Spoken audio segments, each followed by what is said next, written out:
인류 역사는 구석기, 신석기, 청동기, 철기 시대를 거쳐 오늘날에 이르렀다. 그렇다면 지금 우리는 어떤 시대를 살고 있을까? 전문가들은 플라스틱 시대라고 말한다. 전자제품뿐 아니라 각종 주방용품이나 생활용품 등 다양한 물건에 플라스틱이 쓰이고 있기 때문이다. 이런 상황에서 과연 플라스틱이 없는 생활을 상상할 수 있을까? 플라스틱은 석유에서 추출한 원료를 결합하여 만든 고분자 화합물의 한 종류이다. 이 고분자 물질은 대부분 합성수지인데 합성수지를 열 가공하거나 경화제, 촉매, 중합체 등을 사용하여 일정인 형상으로 성형한 것 또는 그 원료의 고분자 재료를 플라스틱이라고 한다. 플라스틱은 매우 가벼운 데다 모양을 변형하기도 쉽고 다양한 빛깔로도 만들 수 있다. 게다가 절연성도 뛰어나니 플라스틱이 우리 생활 깊숙이 자리 잡은 것은 어쩌면 당연한 일처럼 보인다.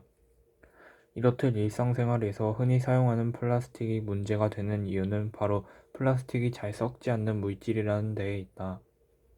플라스틱이 분해되려면 500년 혹은 그 이상의 기간이 걸린다.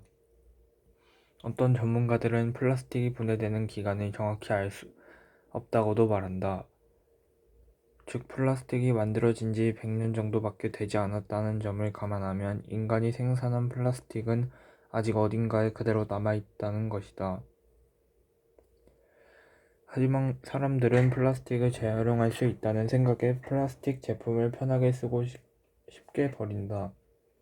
그것이 소탐대실하는 것인지도 모른 채 말이다. 사람들의 생각과 달리 재활용되는 플라스틱의 양은 그리 많지 않다. 페트병, 요구르트병, 블록, 비닐봉지, 스티로폼 등도 각기 재질이 다르고 이것 외에도 플라스틱의 종류가 다양하다 보니 재질별로 선별하는 것이 쉽지 않기 때문이다. 더구나 이물질이 많이 묻어있거나 세척되지 않은 채 버려지는 용기류가 많아 재활용을 하더라도 플라스틱 섬지나 정화조처럼 품질이 떨어지는 제품을 만들 수밖에 없다. 재활용률이 70% 정도로 비교적 높은 편인 페트병도 다시 페트병이 되지는 못하고 화학솜이나 노끈 등으로 만들어진다. 재활용되지 않은 플라스틱 쓰레기는 태우거나 매립장에 묻는데 이는 그나마 수거된 플라스틱 쓰레기에 국한된 이야기다. 수거되지 않은 플라스틱은 산과 들에 아무렇게나 묻히거나 어딘가를 떠돌아다니다 바다로 흘러들어간다. 미국의 사진작가 크리스 조던은 2009년에 북태평양 미드웨이 섬에서 촬영한 충격적인 사진을 인터넷에 공개했다. 사진 속에는 멸종위기종인 엘버트로스가 죽어 있었는데 그 몸속에는 플라스틱 뚜껑과 작게 부서진 플라스틱 조각들이 가득 차 있었다.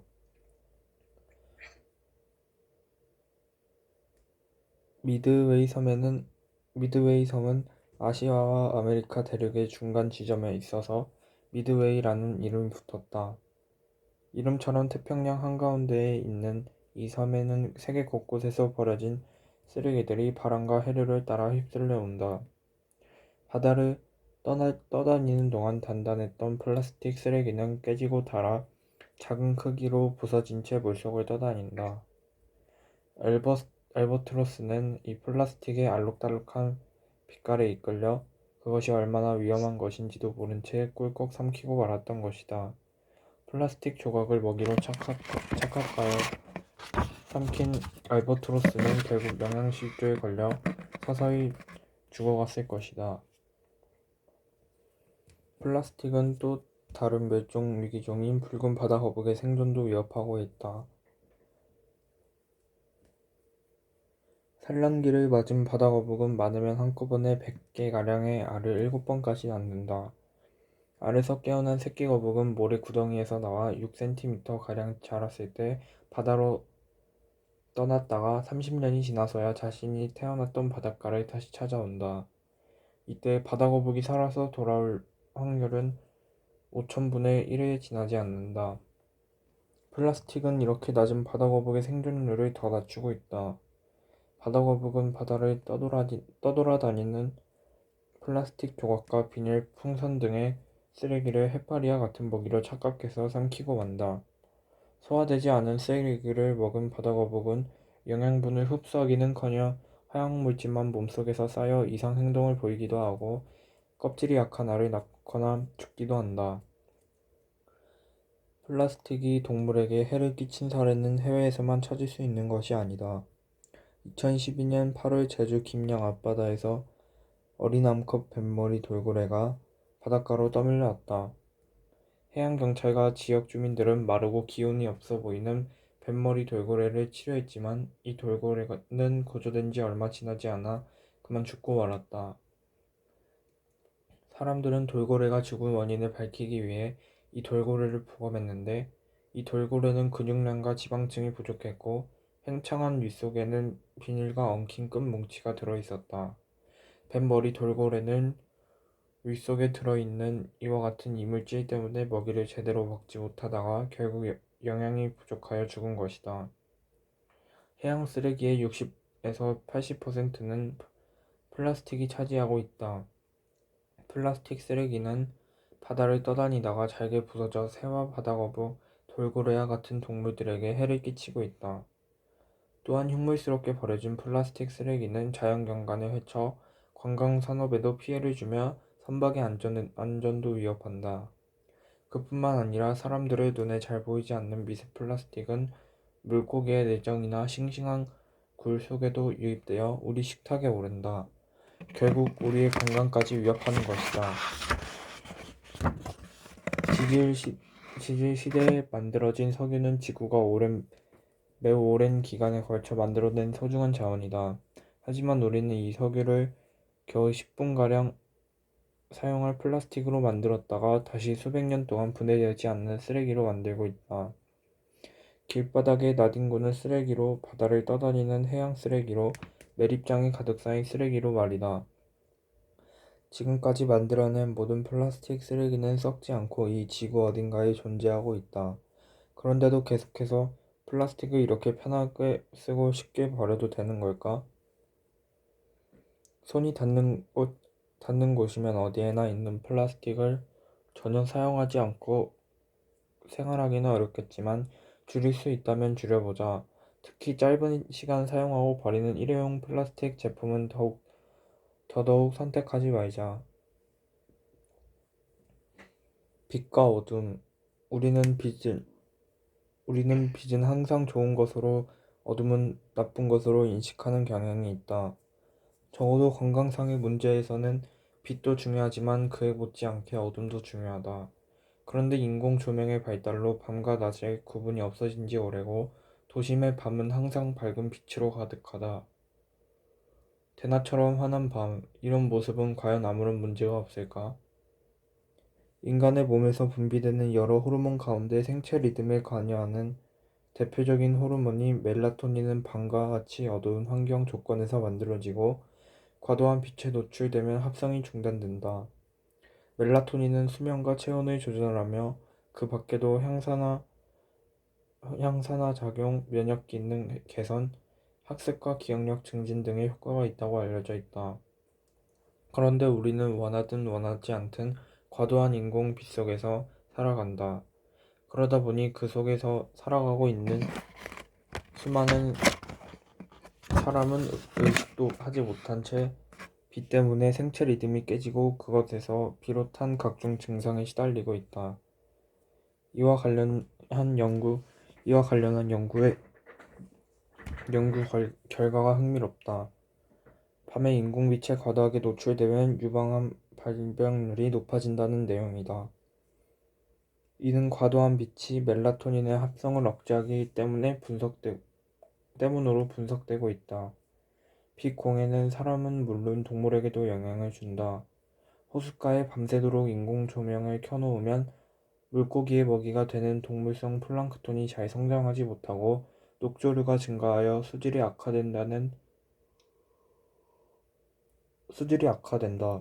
이는 물고기의 생태에 악영향을 주어 물고기를 죽음에 이르게 한다. 많은 곤충학자는 밤의 인공빛이 벌의 비행 능력을 방해한다고 주장하고 조류학자들은 철새들이 인공빛을 별빛으로 착각해서 고유한 이동 경로를 이탈해 고층 건물에 부딪혀 죽기도 한다고 말한다. 식물이 24시간 빛을 쬐는 일이 지속되면 씨를 맺지 못하는 현상이 발생하기도 한다. 특히 빛에 민감한 들개는 밤까지 오랜 시간 인공빛에 노출되면 꽃망울과 씨를 맺지 못하고 키만 쑥쑥 자란다. 농촌진흥청 국립식량과학원 연구 결과 10에서 6 럭스 밝기의 빛에 장기간 노출될 경우 수확량이 벼는 16%, 보리는 20%, 들깨는 94%가 감소하는 것으로 나타나기도 했다. 이처럼 지나친 인공빛은 알게 모르게 인간과 동식물에 악영향을 미치며 우리 삶에 직간접적으로 관여한다. 문명의 상징이기도 한 인공빛, 그 화려한 이면에는 많은 문제가 있다. 이러한 문제가 가볍지 않기에 세계 여러 나라에서 인공빛을 규제하는 대책을 내놓고 있지만 그것만으로는 빛공해를 방지할 수 없다.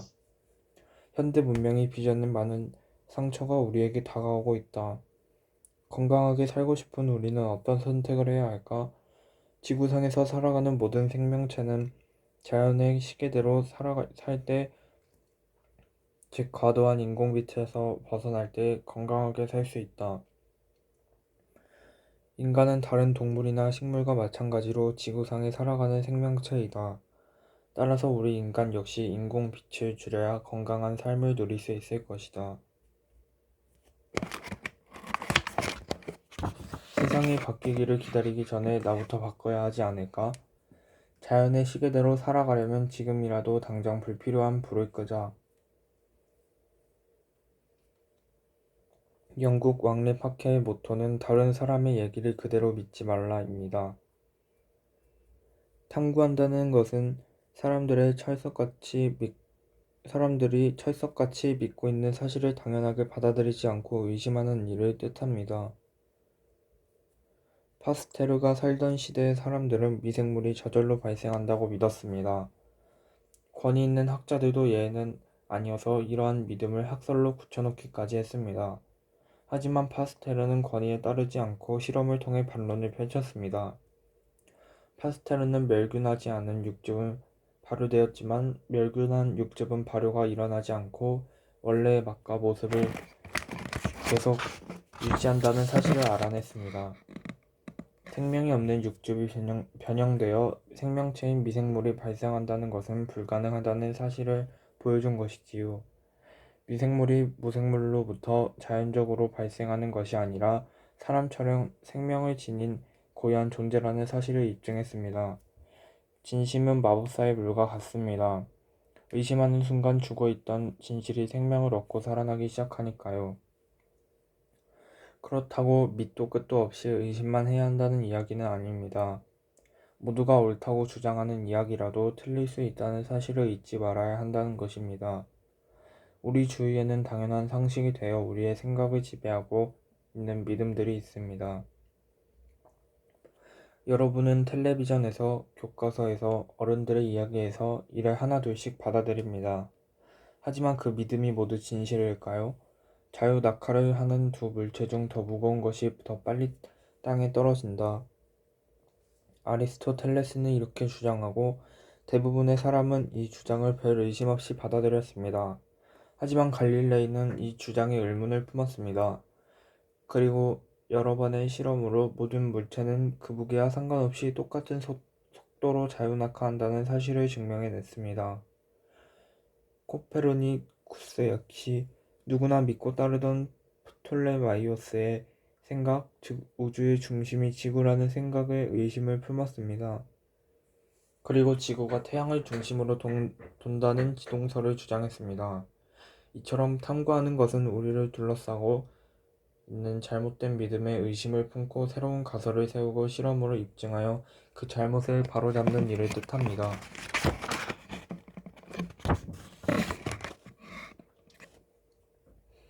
여러분 흥부전을 읽은 적이 있나요? 실제로 읽어보지 않았다 하더라도 무슨 내용인지 다들 알고는 있을 겁니다. 흥부전 하면 뭐가 생각나지요? 가난한데 자식은 많은 흥부네 부자이지만 못된 놀부가 떠오르지요. 밥주걱으로 얻어맞은 흥부, 다리 다친 제비도 빠뜨릴 수 없고요. 제비 다리를 고쳐주었더니 보답으로 제비가 박씨를 물어다 주었고 박에서 나온 금은 보화 덕에 흥부는 부자가 되었지만 놀부는 욕심을 부리다 쫄딱 망한다는 줄거리지요.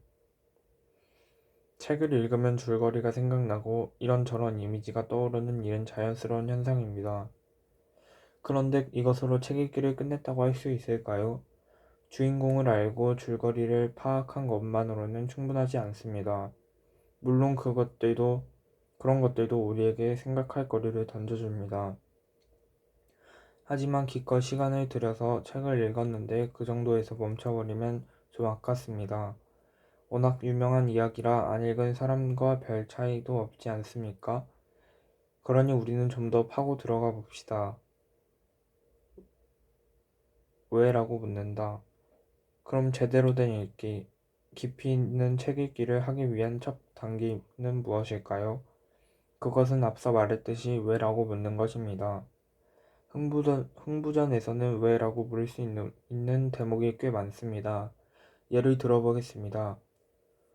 왜 놀부는 흥부를 집에서 내쫓았을까? 왜 흥부는 가난한데도 자식을 20명이나 낳았을까? 왜 제비가 놀부에게 물어다 준 박씨는 흥부의 것과 달랐을까? 이렇게 물어보는 것이 첫 단계입니다. 왜라고 물을 수 있으려면 책 내용을 완전히 파악하고 있어야 합니다. 줄거리는 물론이요. 전체 이야기 속에서 어떤 사건이 중요한지도 알아야 하지요. 여러분은 수업 시간에 질문을 곧잘 하나요? 아마 그렇지 않겠지요. 질문할 기회도 별로 없겠지만 기회를 얻어도 선뜻 질문하기가 참 힘듭니다. 질문해 본 적이 그리 많지 않은 데다 지금 내가 뭘 궁금해하는지 고민하는 훈련이 부족하기 때문일 겁니다. 흥부전을 읽더라도 아, 착하게 살자는 이야기구나 하고 넘어가면 마음속에 왜? 라는 질문이 떠오를 리 없습니다. 계속해서 일부러 왜? 라고 묻는 연습을 해야 합니다. 질문은 저절로 샘솟지 않습니다. 책을 읽으면서 읽고 난 뒤에야 반드시 마음속으로 왜? 라는 질문을 던져보아야 합니다. 그러다 보면 책 전체에서 무엇이 중요한지 그리고 무엇을 생각해 보아야 하는지 점차 깨닫게 됩니다. 그런데 닭이 먼저냐 달걀이 먼저냐 같은 이야기가 될 수도 있지만 신기하게도 억지로라도 질문을 던지다 보면 차츰 흥미가 생깁니다. 질문하기 위해서 수업 내용을 다시 정리해 볼 수밖에 없으니까요. 그러면서 무엇이 문제일까 점점 더 깊이 생각하게 되지요. 바로 이 점이 중요합니다. 질문을 던져야 비로소 생각하기 시작한다는 겁니다. 그럼 흥부전을 읽고 떠오른 질문 중 하나를 골라봅시다. 왜 놀부는 흥부를 내쫓았을까? 이 질문에 답을 해볼까요? 왜 놀부는 동생을 내쫓았을까? 기억이 나나요? 놀부가 평소에 욕심이 많아 그랬다고 답할 수 있겠지요. 부모에게서 물려받은 재산을 독차지하려고 그랬다는 답도 나올 수 있고요. 어떤 답이 나오든 놀부가 욕심이 많고 못됐기 때문이라는 것이겠지요. 하지만 흥부전을 다시 읽어보면 다른 이유도 찾을 수 있습니다. 먼저 알아두어야 할 것은 흥부전은 오래된 이야기이다 보니 여러 버전이 있다는 점입니다. 현대어로 풀어쓴 것도 있고 핵심만 간추린 것도 있지요. 여러분이 본 책이 어떤 버전인지는 모르겠지만 제가 읽은 책을 살펴보면 단순히 놀부가 욕심이 많다거나 성격이 못됐다는 것 말고 다른 이유도 등장합니다. 여러분도 각자 자기가 가지고 있는 흥부전을 다시 한번 읽어보시면 좋겠습니다. 처음부터 그 이유를 생각하면서 읽었다면 시간이 절약되었겠지만 책을 다 읽은 다음에 질문거리가 떠올랐을 때는 다시 훑어볼 수밖에 없습니다. 어쨌든 놀부의 입장에서 흥부를 내쫓은 이유를 정리하자면 다음과 같습니다. 놀고 먹는 사람은 돌봐줄 필요가 없다. 지금의 재산은 모두 내가 노력해서 모은 것이니 더는 흥분의 식구를 도와줄 수가 없다. 어렸을 때 부모님한테서 차별 대우를 받았다. 동생인 흥부만 귀여움을 받았고 나는 일만 했다. 이 이유들은 흥부전에 나오는 놀부의 대사를 보기 쉽게 정리한 것입니다. 어때요? 놀부의 말이 전부 믿을 만한지는 다시 따져봐야겠지만 이것들을 보니 욕심 많고 심술구주며 억지만 부리는 놀부라는 이미지가 많이 사라지지 않나요? 책에서 필요한 내용을 찾아서 정리했을 뿐이니 그렇게 어렵지는 않을 겁니다. 하지만 이런 요약도 처음에는 연습이 필요하지요. 책 읽기의 둘째 단계는 이처럼 왜? 라는 질문에 대한 답을 찾는 것입니다. 지금껏 그저 놀부가 심술궂거나 욕심이 많아서 흥부를 내쫓았다고 생각한 사람이 많을 겁니다. 그러니 생각도 아예 틀린 것은 아니지만 막상 책에서 찾아보니 놀부 나름대로 이유가 있었습니다. 이제 우리가 찾아낸 답을 토대로 논증 형식을 구성하면 단계가 마무리됩니다. 논증 형식이 뭐냐고요? 그것은 뭐뭐이기 때문이다 라고 말하는 것입니다.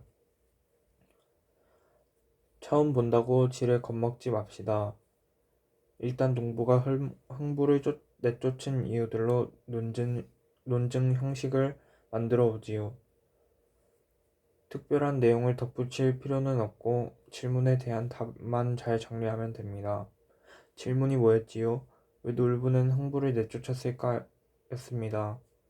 그러니 답은 이러저러한 이유로 흥부를 내쫓았다라는 것이겠지요. 놀고 먹는 사람은 돌봐줄 필요가 없다. 지금의 재산은 모두 놀부가 스스로 노력해서 모은 것이니 더는 흥분의 식구를 도와줄 수 없다. 어렸을 때 부모한테서 차별 대우를 받았다. 동생인 흥부만 귀여움을 받았고 놀부는 일만 했다. 따라서 놀부는 흥부를 내쫓았다. 이렇게 왜라고 묻고 그에 대한 답을 찾아 논증 형식으로 정리하는 것이 제대로 된 책 읽기의 둘째 단계입니다. 의식하지 않았을 뿐 우리는 논증 형식을 매일 숨쉬듯 자연스럽게 쓰고 있습니다. 쟤는 참 밥맛 없어. 그래서 나는 쟤가 싫어. 이런 것도 논증이고 엄마 아빠는 나한테 거는 기대가 너무 커서 실망도 크다. 이런 것도 논증입니다. 물론 좀 더 복잡한 논증도 있지만 나중에 하나씩 차근차근 다루겠습니다. 답을 평가한다. 책 읽기의 셋째 단계에서는 앞서 정리한 논증을 평가해야 합니다.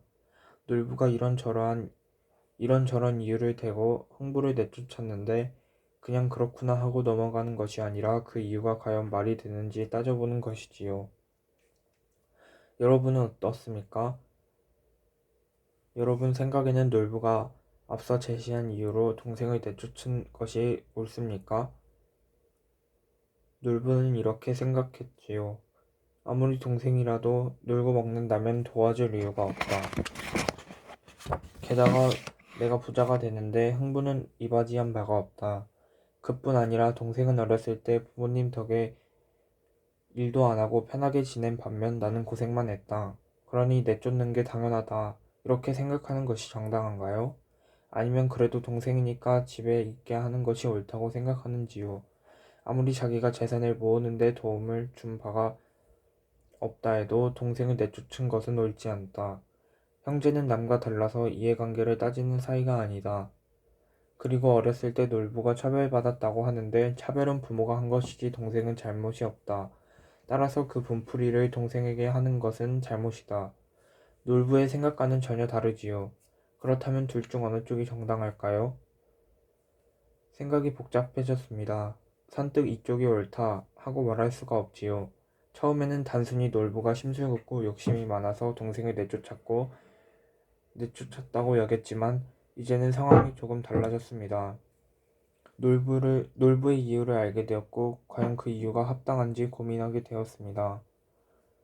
지금 이 자리에서 옳고 그름을 판정하지는 않겠습니다. 일단 자기 나름대로 어느 쪽이 더 정당할지 고민해보는 정도로 충분합니다. 어쨌든 이런 고민은 질문을 던진 데서 시작되었습니다. 그런 다음 질문에 대한 답을 찾아 논증 형식으로 정리해 보았고 마지막으로 이 논증이 과연 말이 되는지를 따졌습니다. 결론은 보류해 둔 상태이지만 이것이 세 단계로 나누어 살펴본 제대로 책을 읽는 방법입니다. 이러한 과정을 거치면 책을 읽는다는 것이 단순히 줄거리를 파악하고 주인공의 이름을 외우는 데서 끝나는 일이 아님을 알 수 있습니다. 책을 읽는 것은 매우 적극적인 행위입니다. 공격적으로 질문을 던지고 그 질문에 답하고 그 답을 다시 평가해 보는 과정이기 때문입니다. 우리는 놀부가 흥부를 내쫓은 이유를 책 속에서 찾아내고 그 이유들이 옳은가를 따져보았습니다. 아직 결론을 내리지는 않았지요. 그런데 이쯤에서 여러분이 한 가지 의문을 떠올렸을 듯합니다. 그런데 이 논증에 대해 어떻게 평가해야 하지? 막연히 평가하려 하니 안개 속에서 길을 잃은 느낌일지도 모르겠네요. 물론 좋은 논증을 평가하는 기준과 방법이 있습니다. 단순히 내 기분이나 즉흥적인 생각에 따라서 판단했다가는 공정하지 않을 테니까요. 뭐뭐이기 때문에 뭐뭐다와 같은 논증의 형식을 평가할 때는 앞뒤 관계가 얼마나 좋은가를 생각해 보면 됩니다. 앞에 이유를 듣고 뒤에 결론을 받아들일 수 있다면 좋은 논증입니다. 쟤는 참 밥맛 없어. 그래서 나는 쟤가 싫어라고 한 예를 볼까요? 쟤가 싫다. 그런데 그 이유가 밥맛 없기 때문이라는 겁니다. 척 봐도 말이 안 되는 것 같습니다. 싫다는 말이나 밥맛 없다는 말이나 똑같은 뜻이니까요. 이것은 너는 나쁘니까 나빠라고 말하는 것과 같습니다. 그럼 엄마 아빠는 나한테 거는 기대가 너무 커서 실망도 크다라는 말은 어떤가요? 이것은 훨씬 이해가 잘 되지요. 보통 기대가 크면 실망도 큰 법이니까요. 논증을 평가하는 구체적인 기준에 대한 설명은 조금 뒤로 미루겠습니다. 먼저 논리의 기초를 좀 더 튼튼히 쌓는 데 집중하지요. 지금까지 제대로 된 책을 읽는 방법에 대해 말했지만 책 읽기가 재미있겠다고 흥미를 느끼기보다는 오히려 일이 많아졌다고 부담스러워 할까봐 걱정이 되네요. 역시 책 읽기는 어려워하고 포기하지는 않겠지요. 실망하기에는 이릅니다. 영화나 텔레비전, 게임과는 다르지만 책 역시 재미있게 읽을 수 있습니다. 논리에 너무 얽매이지 않으면서도 즐거움을 누릴 수 있는 방법이 있어요. 뭐든지 재미가 있어야 하지 않겠습니까? 일단 책 읽는 게 재미가 있어야 질문도 하고 답도 하고 평가도 하겠지요. 독서가 즐거워지는 두 가지 방법을 소개하려 합니다. 물론 쉬운 일도 아니고 게임과 같은 스릴 넘치는 재미는 없을지도 모릅니다. 하지만 다른 곳에서는 찾을 수 없는 특별한 즐거움을 느낄 거라고 약속합니다.